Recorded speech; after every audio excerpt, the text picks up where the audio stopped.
Okay, should I go ahead? All good? Yes. All right. Well, it's nice to meet everybody.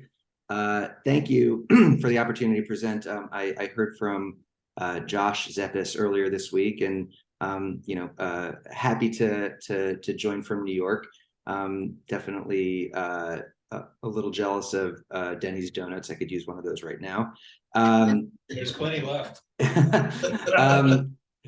um, my name is Dave Silverstein. I'm the CEO and founder of Ned. We are a financial technology business. We create revenue-based financing technology for business lenders. And I think I'll just start with talking a little bit about the business lending landscape. And the main message of the day is that a lot of business lenders don't actually lend to small businesses.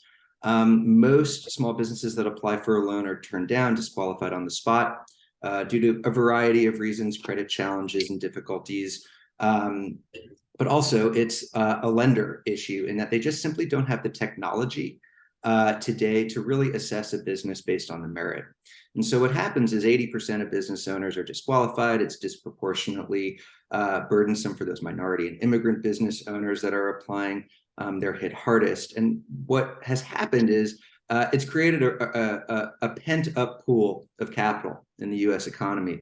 $2 trillion or more is kind of like waiting to be dispersed to small business owners. And so our goal with Ned, I think, is twofold. First, generally our mission is to make sure that business owners can be assessed and financed based on the merit of their business, their cash flow.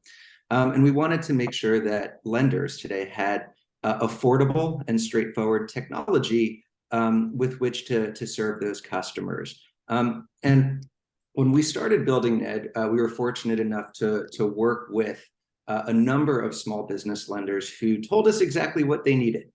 It's very rare to find a customer before the technology exists in some form, but we were able to really partner with a group of lenders in Arizona, Georgia, New York, and California to build what Ned is now today.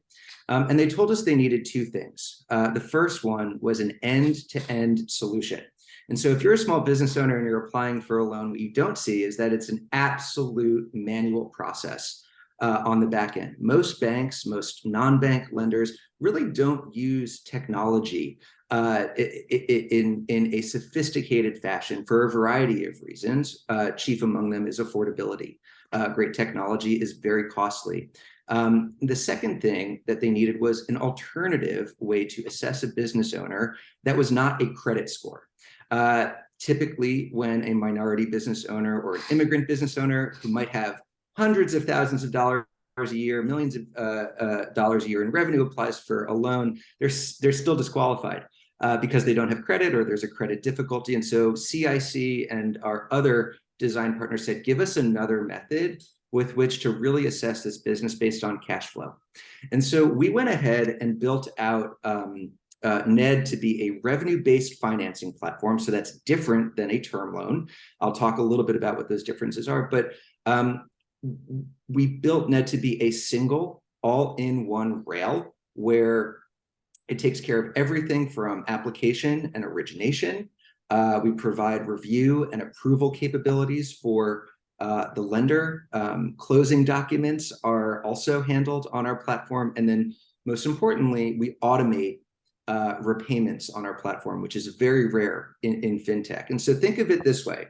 We've taken 4 of the major underwriting activities and put it on a single rail, and we've underpinned it, in our case, with revenue-based qualification, which basically means a lender can create their own eligibility requirements and score, create their own credit score, if you will, using Ned. And what we're doing is drawing in data, whether it's application data, we're drawing in cash flow data using open banking APIs, and we're allowing these lenders, CIC and many others, to very quickly verify whether or not that borrower is a fit.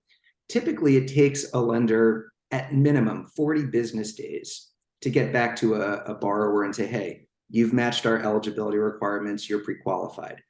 We've now taken those 40 days and we've turned it into a 40-second process. So giving CIC their first pre-qualification capability so they could develop more sophisticated workflows and cut down their underwriting costs, make a yes or no decision more quickly, and really get to that answer for the sake of the business owner. Business owners have a sense of urgency. If there are any small business owners in the room, you know that when you need money, you need it that day, you need it that week. There's a growth opportunity or there's a unforeseen cost that arises. Lenders need to be there to match that sense of urgency. And so what our end-to-end solution looks like really is a series of out-of-the-box integrations with providers like Plaid, HelloSign, as well as Astra Finance. So Plaid is an open banking API system that allows lenders to tap into a business owner's bank account to verify cash flow very quickly. Think of the paradigm of send me 24 months of your bank statements and we'll get back to you. We do that using Plaid very quickly. HelloSign helps lenders to really consolidate a lot of their legal and closing costs. And then Astra Finance helps us to move the money. So we then power the agreements that are happening on our platform. The revenue-based scoring really is what brings the lenders to us. They're looking for a real alternative to credit today. And it's revenue-based. And so revenue-based scoring is matched with revenue-based financing. And so I'll take a moment and just talk a little bit about what RBF is. When you get a term loan, you have a fixed payment and interest affixed to that payment that you have to pay as a business owner every single month until that loan comes to term. With revenue-based financing, it's structured a little differently in that the business owner is able to get financing and then pay back a percentage of their revenue based on the performance of the business. And so revenue-based financing is increasingly becoming used across not just big banks, but also all sorts of capital providers. Shopify Capital or Square Capital, for instance, uses revenue-based financing as a way to provide capital to their small business owner stakeholders. And so what we're doing is we're making RBF really easy for small business lenders because it's really difficult to do.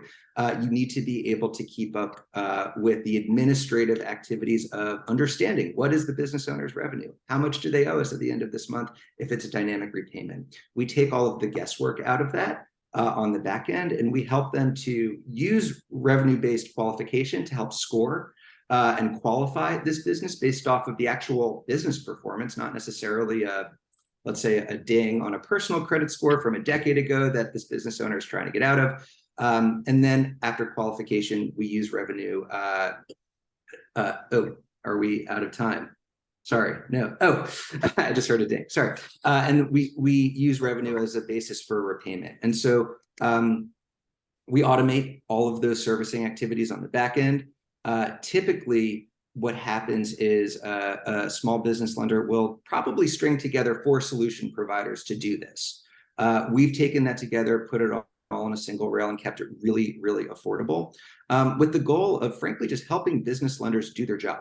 It's very hard today for a business lender to actually lend the money because it's just too costly and they don't have the simple and seamless technology to take a look at a business borrower and say, hey, let's move on this really quickly. It typically takes them weeks, if not months. We wanted to truncate that time and help lenders really expand capacity, give them an affordable way to disperse more capital, get money circulating in our communities so business owners can grow, create jobs. That has always been the core belief of why we're building this technology. And so we started about 1.5 years ago.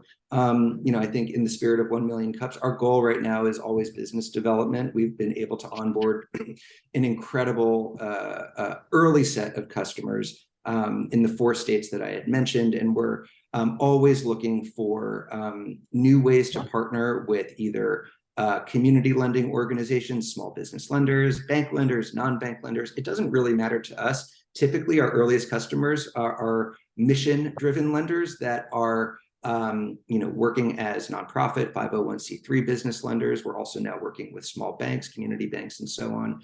And so I guess my ask to the group is, to help navigate how to bring NED to communities in Florida, Orlando, and otherwise. That's definitely on our horizon, and would love to figure out a way to make sure we come south. So I will stop there. I think that was 6 minutes or so, but maybe more. I'm happy to answer questions. Great. Does anybody have questions? I know. He's got a question. Okay, Denny. Yeah, are we talking straight loans or are we talking lines of credit? Because most of us in small businesses really have lines of credit when an opportunity comes up. Say that again. I'm sorry. What was Are we talking straight loans or are we talking about lines of credit? Because most of us in small business lines of credit, if a nice opportunity comes up, then we Yes. So today, these are more straightforward financing scenarios. So it's capital upfront. We are building out the capability to use revenue-based repayment for revolving lines of credit. So that's what our current customers have asked for. They asked originally, hey, we want to just do straightforward revenue-based financing. That was the first thing that we solved for. And then they started using it and then they're like, okay, let's put all of our term loans on this platform. Let's figure out how to use revenue-based qualifications so we can like enhance a revolving line capability and extend credit. And so the answer is we don't support that today, but we will support it very soon. Okay. So there's a question online, Chris. Go ahead, Chris. David, thank you so much. This is a great presentation. It's very enlightening. I have a couple questions. Can you give us a few examples of what some qualification criteria are? Yeah, like revenue, is there minimum revenue the company has to have, that kind of thing? And then the second question, absolutely, yeah. the second question is, let's say that I get some amount, $50,000 or whatever, and for some reason my business doesn't make money for 3 or 4 months. Is there some maximum payoff time that has to be hit regardless of the fact that I'm not making revenue? Just thinking of the worst case scenario. Absolutely. So I'll start with just the criteria, and you're absolutely right. So things like revenue dynamics or profit dynamics, things like DSCR, the nature of, for instance, how much financing is being requested based off of how much revenue is in a given bank account over a number of years. There's so many different elements that can go into this score. We typically, and as well, qualitative elements. A lot of our lender customers get government money, whether it's from the federal, state, or municipal government, and they have legal requirements to do a couple things. So in many cases, they have a legal requirement to finance BIPOC business owners. So they need to understand and verify the dynamics of the demographic upfront. Many of them have to finance low income communities. And so we're able to assess where the business is based on HUD data. And so there's a number of different criteria that kind of can go into the score. We typically start with our customers and give them literally like a 40-question questionnaire as a starting point. And then we say, what's missing? Like every lender is different. Every lender has a very specific need. And so they'll typically add like 5 to 10 additional criteria. And from there, we start to build out a weighted score. So each of those questions is not, a straightforward equal weight. They might value revenue dynamics and strong growth year over year versus otherwise. And so they'll weight appropriately. And that's really what yields that score. And so we're starting with very straightforward application information as well as cash flow to yield that score. And we're building out integrations into other data sources so that score can be more holistic. I think what we've heard from our earliest customers is 80% of it is cash flow. We need to just get into the bank account really quickly, take a look at what's going on in this business and verify that there's strong performance. And the other 20% could be customer service data or different types of balance sheet accounting. So we'll maybe tie into QuickBooks to understand more of a P&L approach to how that business is doing. Your second question, I think, is in and around what are the nature of the agreements? And the answer is it depends on the lender. And so a straightforward revenue-based financing agreement is actually structured as a commercial agreement. So versus a term loan, which is regulated in a different way. In this case, our customers are actually purchasing future revenues of the business owner at a discount. So a fixed fee, not an interest rate. Most of them start without an end date. One of the big differences between a revenue-based agreement versus a term agreement is whether or not it has an end date. And so some of our lenders opt to not have an end date on those particular types of agreements. Others do. Most of them start with a very straightforward fixed percentage revenue share repayment back. And for the business owner, what that looks like is let's say 6% of revenues on a weekly or monthly basis. If you make $10,000, $5,000, and then $0, it's still 6% of all of those. And so if you're not making money, it's performance driven. That gives some reprieve to the merchant or the business owner, some flexibility in case of a down month, or in many cases we see seasonal businesses that opt for this type of financing methodology where there's lumpy revenues, they can't keep up with the fixed term. But in terms of, I think your second part of that question with regards to like minimum repayment triggers, yeah, there's all sorts of enhancements that lenders can or decide not to engage around. Typical deals, in the space, I would say 50-50 have kind of like a minimum repayment, oftentimes on a quarterly basis, to keep the agreements moving forward, but many don't. And so it can really depend on the situation, but mostly it's up to the lender to structure their agreements on our platform. And then we run it. That was helpful. Thank you very much. Yeah. I got a question. This is Steve. How do we find the lenders that are using Ned? Well, there's a short list. I can give it to you right now. We're newer. So we are live with, I would say, 7 lenders right now, and we are onboarding probably double that over the next quarter or so. And so, we've been around a year and a half. You're finding me at a time where we've kind of switched on the company, right? We spent the last year plus really building the technology, really digging in deep and qualifying the concept and learning from our customers. And now we're repositioning from kind of a build and design state to a early revenue pipeline building state where we're now building out our customer base. So if you are in Georgia, Arizona, New York, or live in Oakland, those are where typically our earliest customers are. And then soon to be Chicago, likely Massachusetts, and a few other major cities in the coming months. Can I lean on you based on my business to help me find a lender? Yeah, I think many of our lenders are regional, and so they have mandates to lend into their state, and so they might not be a fit in the sense that. Are you asking, I guess, from the vantage point of a borrower coming to our platform? Yes. So it doesn't necessarily work like that, where it's a marketplace. We are the software that the lender uses, and so if you are applying on their website directly, you would hit the Ned portal, essentially. Ned is not necessarily like an aggregator of lenders where it provides the business owner options or opportunities to get a business loan. Our customer is the lender, and we're their infrastructure provider. So it's not a lending tree. No, certainly not. But I could go to any one of those sites and apply, and even if they're out of state, they would actually entertain loaning me money. They could. Typically what you find on many of like direct lending sites is that they don't provide like open applications. So it'll be kind of a gated inquiry form. And then once they verify kind of email and address and the type of business, then they will actually open up the application flow for their business owners. And so today you can apply to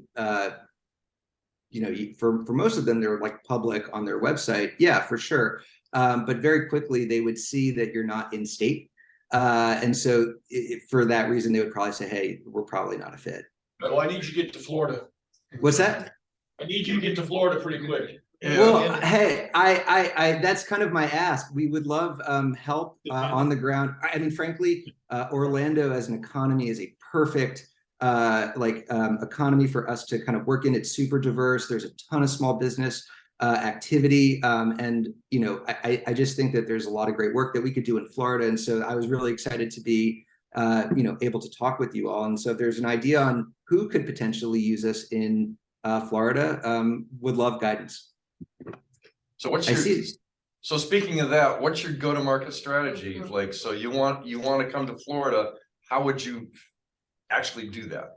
Yeah, I think we've been very fortunate in that all of our customers in our pipeline come from referrals so far. We've not had to do any direct outreach yet. That's really a 2023 set of activities for us. And so I think when selling SaaS, like we have, it's really a relationship-oriented process. It requires direct outreach. It requires case studies. It requires proven track records. And so, we've done, I think, direct outreach to our first 80 organizations that we thought that we could be a fit for, really mostly to test messaging in terms of like email sequencing and things like that.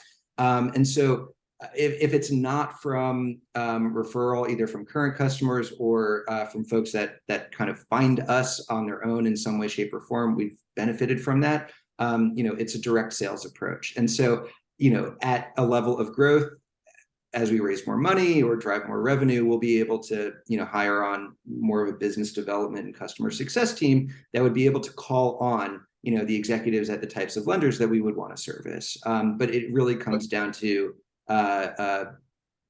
market segmentation, pipeline, and we're competing primarily on price and speed.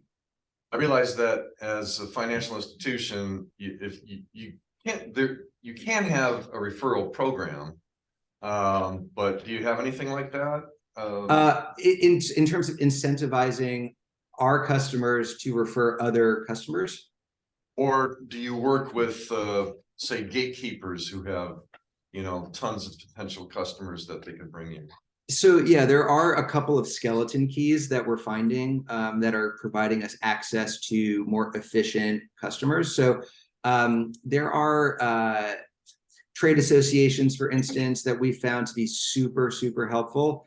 There are, because we oscillate between kind of public-private lenders, chambers of commerce or economic development corporations typically gravitate to us, and then they say, hey, let me put you in touch with this particular lender, whether it's a small bank or a nonprofit organization. That's kind of how we've started to create our early network effect. It's building consensus with, I would say, frankly, civic leaders, regional, statewide, that are on the hook to drive job growth and need a way to get money to business owners. And they say, hey, there's this platform over here that's super affordable. Why aren't you using it? That's kind of been the conversation for us, so far. And we're looking to figure out, how do you take that lightning in a bottle and put it into a playbook that we could replicate across major cities, whether major urban areas, across rural areas. Right now, what's a little wonky for us is that we're getting pulled from either high density cities or super rural areas. And so, a city like, mid-sized city, we're not quite there yet. We're hoping to try to, figure out how to engage more in those types of economies. Yeah, I forgive the pun, but I wouldn't bank on having the local leaders and public money people jumping on that bandwagon. In Orlando or generally? Generally, yeah. But Andy Ray's got a question online, and then I see Danny's got his hand up.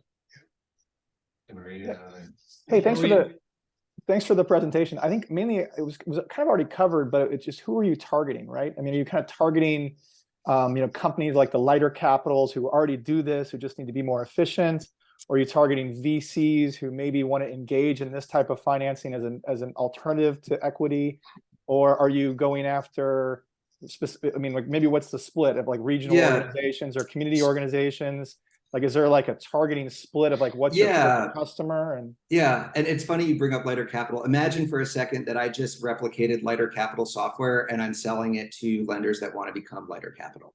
And so for us, we look at the space across three segments. I would call it, there are bank lenders, right, which are split up primarily for us between like community banks and credit unions. We are oddly working with the top 15 bank, which found us very early. And that's kind of a separate type of conversation and lead that we're working on. But then there's another equally large, and so across like the FDIC insured banking market, there's roughly 11,000 organizations that we could go after. Most of them don't have good technology, right? Like when you drop off like the top 30 list of banks, you're in smaller institutions that are just using analog infrastructure. And so there's a ripe opportunity to sell into those organizations. What we got early pull from was a alternative lending market, a non-bank lending market that is about half the size. So there's 750 billion balance sheet and FDIC insured small business loans. Our market, which is comprised of, I would say, alternative lenders or 501c3 organizations, there's about 3,500 of those to start, roughly dispersing a balance sheet of $400 billion, a lot of it coming from government money. And so we're starting there just because that's where the market's pulled us. And we're going to likely build out around them and work our way over to community banks and credit unions. That's a less efficient sell for us just because there's more regulation. I'd rather be selling into an unregulated non-bank lender than a regulated one any day. So, we're trying to make sure that we're targeting within those organizations, executive director, CEO levels. That's where we hold the relationship. That's the decision maker. And then our onboarding process is really like the relationship manager or loan officer team at the end of the day. Great. Thank you. Yeah, first. Questions in the back. Yeah, I have a question. Maria. Hi, David. Hi. I was wondering, I come from a different angle of it, but what's your background and how did you get started and what's your team like? Sure. My background is a little bit all over the place. I started my career in the US Senate, working for a number of years. Partisanship aside, I was press secretary for Senator Harry Reid and a policy advisor.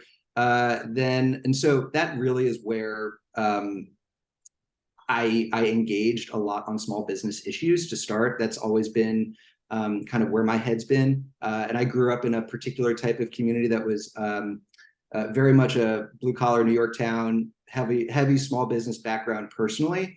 And then for the last decade plus, I've been an operator of technology businesses. And then also working at a management consulting firm, doing consulting around the types of issues that I'm now building around.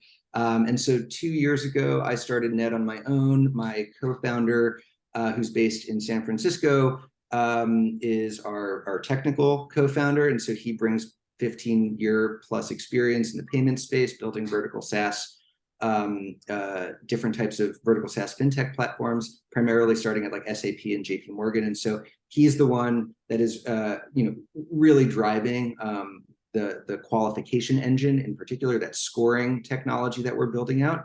Did I answer the question? I forget. I wasn't sure if I left anything out. Is it just you guys then? And we have 3 engineers as well. I would say they're contract, they're not full-time yet. And so we've been able to bootstrap most of it and really be scrappy in finding our first customers. And our goal is to start building out our team in the new year. The customer relationship management, is that you? Yeah, And I'm doing it all. And you have a technology to support that for yourself? Like, whatever, like, are you asking, do we have like a customer CRM that we use? Yeah, are you like, since you're a technology guy and you're also a small business guy, that small business, like when you start at the beginning, you need a little bit of structure and especially when it's people stuff, it's super important. Tech guys usually leave it out, but since you have both, I think that's really great. And how are you integrating that for yourself? I just wanted to know. But so we've started. That's a great question. So it's something that we're grappling with now, because now the pipeline exists, and so we have to service that pipeline and work on converting them. And so we've been using Monday, which is a software for lead development, contract tracking, customer service. As you can imagine, for any startup, either whether you've raised money or not, like I believe very strongly, like you got to do it yourself before you resource it. And so, all of the outreach, all of the relationship development, all of the segmentation, all of the tracking and kind of go-to-market approach has really been on me. We're transitioning to Monday to help automate some of that now, and we'll be resourcing that more in the coming months. Awesome, thank you. I've got a couple of questions. The first one, Sam's. But thank you for the great call you're working on. Badly needed. No. What's that? You're looking for a great cause badly needed. Have you approached the association like a small business association, SBA or SCORE? I'm sorry, I can't quite hear the question. Have you approached SCORE Association or Small Business Association? He's asking about, have you approached SCORE or the Small Business Association? Okay, so the answer is I have not approached SCORE yet, but it's funny because that's a conversation that just started yesterday here in New York with, I would say, like a regional SCORE representative. And in terms of SBA, I've appeared on a panel with a regional SBA director, but we have not like started collaborating directly with the SBA. Partially because, so the SBA has a lot of different programs. Chief among them is SBA-backed loans. And so a lot of our customers, the lenders, are dispersing SBA-backed loans with difficulty. And so they come to our platform as an alternative to get money out, like balance sheet money out the door, because the SBA is very wonky and clunky.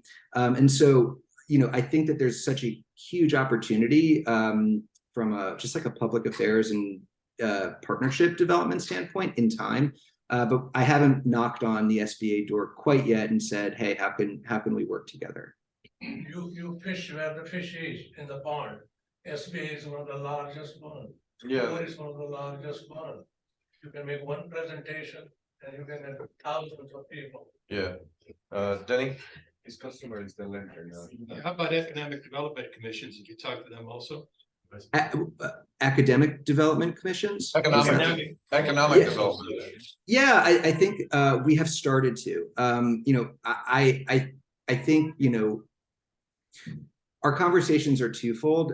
Either somehow our connection is direct with the lender, like that's how these conversations have arisen.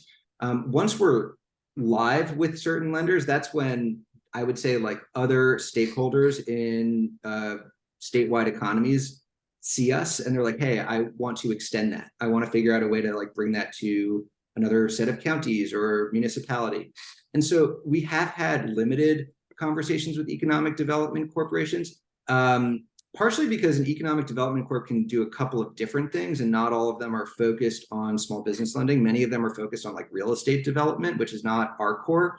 And so, we are like, when I look at a non-customer to have a conversation with, is that like a good use of, I try to understand like, is it a good use of my time? If it is an economic development corp that is like, with cash to try to get lenders in their community to disperse on their behalf, happy to chat with them. I found we have found more success with like trade associations actually, who represent small business owners of different either demographics, affinity groups, or sectors who have strong relationships with regional statewide lenders. And that has been a more targeted and efficient conversation, but we're still early. I am constantly open-minded. Like I'll have a first chat with anybody to learn, to see where we can take this. Let me give you another opportunity for us, a big opportunity, I think. One of my businesses is involved in the collectibles industry. We do a lot of shows and it's a lot of cash in and out, never hits the bank. There's about 10 different cash applications you can do. There's also money going in, going out. Now, if you look at statements, like our income statements, or like you mentioned the business things you can do, like quorum and all that stuff where you can put your information in there. If you go by that, you'll see a big difference. Because most of us do everything we can, obviously, to hide income from taxes. So we have lots of write-offs and all. So if you look at just the bank accounts, it doesn't tell you anything. But you look at the business as a whole, you get a much better picture of what they're actually doing. And there's a tremendous number of businesses fall into that category. That is very true. And so when I described the integrations and our product roadmap, the 80% was the bank account. That is what the lender is looking for. They're underwriting the bank account. Cash App, Venmo, other different types of digital wallets. Those are the, I would say, 20% integrations that we're looking at to see, hey, how can we tie into their APIs to create a more full picture up front. I think for us, you know, I do see the opportunity there, of course. Like, I want to make sure that business owners are able to present themselves to a lender for strong financing as best they can. My customer is the lender, and they need to do a couple of things legally. Verify that there is a legitimate business, that the legitimate business uses a bank account that they could tap into. And so if there's cash that's not hitting the bank account, that's actually to the business owner's challenge then, because if they go to a lender, they're going to say, you know, I want to see your bank account, not your Cash App. And so what we find is that a lot of folks are frankly just connecting their bank accounts to Cash App to make sure that there's a holistic cash flow picture, you know, within a central account structure. But I'm with you. I think like we're trying to figure out what are the different types of applications that most small business owners are using. I'm particularly bullish on Square. There's a huge number of folks that use Square for the restaurant world. You know, there's an increasing number of restaurants that are using like Yelp tools and other types of technologies that are processing payments, processing customer data. But yeah, I think like that's the type of thing we're always like looking for at the end of the day. So I have a follow-up question.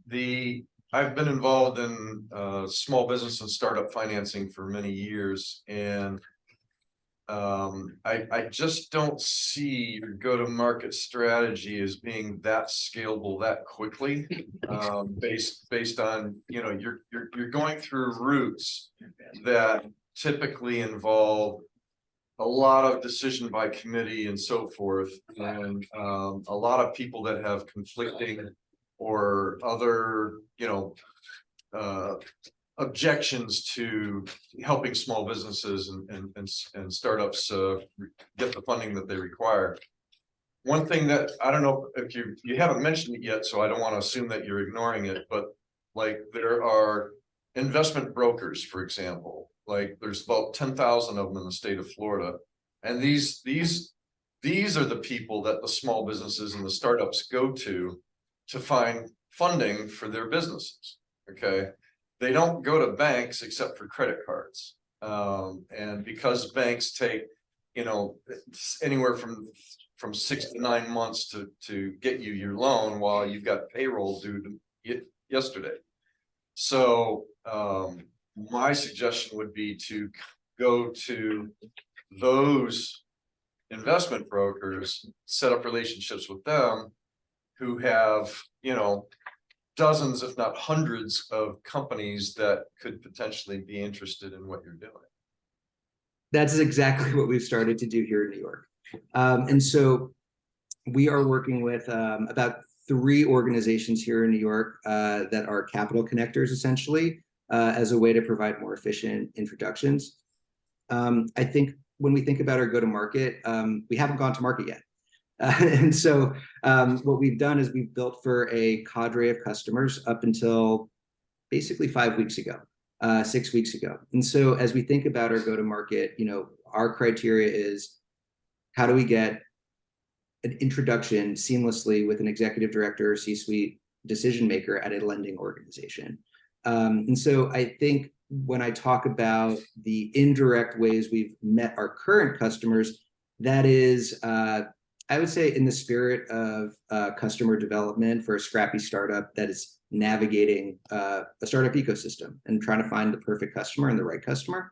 I think as we structure our go-to-market, it's exactly in the spirit that you described. You know, how can we make sure 1 + 1 = 100 versus 1 + 1 = 2? And I think it depends on the state. I think brokers in Florida might operate a little differently. Yes. The nature of our current lending customers, in that they are getting government money, is that their referral sources are a little different. And so they're getting referrals from a variety of different funnels. For instance, the SBA is one of them, and otherwise. And so these are lenders that are oversubscribed. They don't have lead gen issues in, I think, the way you described. But for us, we want to figure out what's the skeleton key to get in front of them. But yeah, I think like we're looking at brokers as a way forward for us. It depends on the region, I think, at the end of the day, though.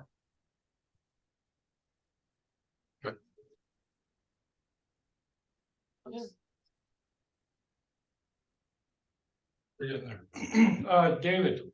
Yeah. We have one more question. Before we get to that, can you post your contact information in the chat? And then everybody who wants a copy of that, maybe you can download the chat. So one more question. Oh, sorry. What kind of bike is that behind you? Oh, it's a Trek. It's a Trek. Yeah. Those are good bikes. So the actual real question is, what else can we as a community do for you? I think, well, first of all, thank you for that opportunity to even ask of anything. I think there's two things, right? When we look at cities or regions, every city is different. And every city has a different type of economy, different type of small business economy. I am very curious about Orlando in particular. I would love to just get to understand, like, what is Orlando like, right? If there's a couple of conversations, that I could have after this with a couple of like Orlando liaisons or ambassadors, just to like get a sense of like, what's the city like? Like, what is the makeup of the small business community? Like, where are people going for their money? How does the broker network work? Like, what are the types of nuanced, known unknowns can I uncover in those conversations? The second is, if there is a particular go-to-market support, whether it's structured thinking on how to find a skeleton key, or actual lenders that you think would be able to use our architecture, that's the best thing for us right now. All right, great. If anybody didn't see it, you can reach David at david@nedhelps.com. I am curious where you got the name Ned. Oh, so Ned sits between, even though it is like lending infrastructure, there's still a small business owner on our platform. It's a white label solution, so they're interacting with the lender, but it's powered by Ned, right? The experience is powered by Ned on our platform. And when we were talking to hundreds of small business owners, we figured and learned from them, it's a really intimate relationship that we are sitting in between, a borrower and a lender. And so we wanted to make sure that there was a level of empathy and a human component that the borrower would feel good about. And so, instead of naming it like other like lending architecture SaaS firms like, Finance 1000, I wanted to make sure that there was a little bit more humanity. And that's also driving our product roadmap in a lot of ways. Okay. Well, we are told neither a borrower nor a lender be, so you're in the right spot. All right. Well, thank you. Thanks everybody for the opportunity, and I'm looking forward to chatting with folks that want to continue a dialogue. Thank you. Thank you, David. Thank you, David. Thanks, David. And while I see him, I want to commend Troy for wearing a tie today and classing to join up. Thank you. So let's see, we lost our slide deck. So next week we do have 2 new speakers whose names I only knew because they were on the slide deck. But we will have notifications about them on our meetup group and on our Facebook page. Plus, follow us on Twitter if you're not already. And otherwise, I will see you all next week. Thank you all. To be on Twitter? I'm sorry? Do I have to pay to be on Twitter? No. Yeah, I refuse to pay for Twitter. So, but thank you very much. Thank you. You get the bluebird or the angry bird? What do you do? Oh, wait, I'm sorry. Before we go, one more thing. Steve has something that he wants to announce. I do? You do. Your contest thing. Well, a couple weeks ago, 3 weeks ago, 4 weeks ago, I was cruising through Wingling Cups and there was a competition over in St. Pete to apply for speaking, that you could win $5,000, maybe $5,500. I applied, and then I started reading things that maybe I didn't qualify for. I got notification yesterday that I've been chosen to present at 1 Million Cups in St. Pete on the 13th, with the possibility of winning $5,000. For anybody who wants to come over and support me, I would greatly appreciate that. Yeah, I'll do it for half. That kind of good. That's what we need. We need sponsors for contest money. Yes. I want contest money budget. So, all right, thank you. Thank you. Good luck. Appreciate it. Yeah. Is it online? I don't know.